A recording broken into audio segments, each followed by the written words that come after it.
Welcome to our channel. Today we're diving into the amazing world of regrowing vegetables from kitchen scraps. You heard me right, you lot.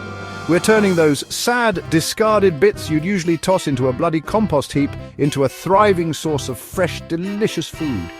Listen, I've run some of the finest kitchens in the world, and let me tell you, wasting food is a cardinal sin. It's disrespectful to the ingredients, to the farmers, and to your own bloody wallet. That's why this technique is close to my heart. It's simple, it's sustainable, and it lets you squeeze every last bit of flavor out of your produce. So put on your aprons and let's get this kitchen garden growing. First up, we're tackling the king of salads, lettuce.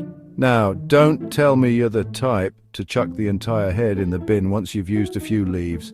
That's just criminal, mate. Grab yourself that sorry-looking lettuce end, the one you think is destined for the trash. You'll need about an inch of the base intact. Don't go giving me some pathetic sliver now. Now find yourself a shallow dish, nothing fancy, and fill it with about an inch of water. We're not drowning the bloody thing, just giving it a little spa day. Gently place your lettuce stump in the dish, cut side up, and make sure the water level doesn't go above the cut edge. Next, find a nice sunny spot for your little lettuce friend. A windowsill will do nicely, and for God's sake, change the water every couple of days. Stagnant water is a breeding ground for bacteria, and we don't want your lettuce turning into a science experiment. Keep an eye on it. You'll start to see new leaves sprouting from the center of the stump. It's like magic, but without all the mystical rubbish. Within a week or two, you'll have enough fresh lettuce to make a decent salad. And the best part, it cost you absolutely nothing. Next up, we're tackling those green onions. Or spring onions, as some of you call them. Now, I know what you're thinking. Gordon, you can't regrow a bloody onion from the green bits. Well, you listen up, you cheeky sod. We're not using the green bits, we're using the root end, the part you usually toss without a second thought. Grab those white root ends and don't even think about giving me those slimy, rotten ones. We need at least an inch of those white root nubs attached. Now, find yourself a glass, a jar, anything with a bit of height, and fill it with enough water to cover those root ends.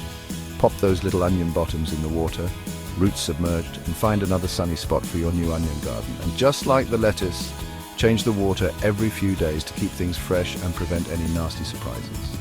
Now here's where the magic happens. Those green onion tops will start growing right before your very eyes. Within days, you'll have fresh green onions to sprinkle over your dishes, adding that sharp, pungent bite that elevates any meal from bland to brilliant. And you didn't have to spend a single quid. Finally, let's talk celery, that crunchy, refreshing stalk that often gets left behind in the crisper drawer. But fear not, my frugal friends, because we're about to give that celery a new lease on life. Take your leftover celery stalk, the one that's starting to look a bit sad and wilted, and chop off the bottom inch or so, just like we did with the lettuce. Make sure you've got a good chunk of the base where all the magic happens. Now grab yourself a shallow dish, you know the drill, and fill it with about an inch of water.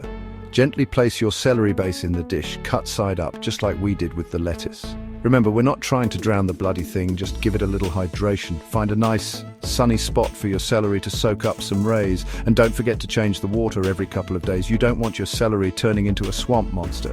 Within a week or two, you'll start to see new stalks emerging from the center of the base. It's like watching a mini celery forest sprout right before your eyes.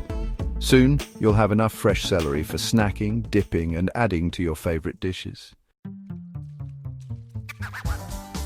And there you have it. 3 easy ways to regrow vegetables from kitchen scraps. Not only is this a great way to save money, but it's also a fun and sustainable practice.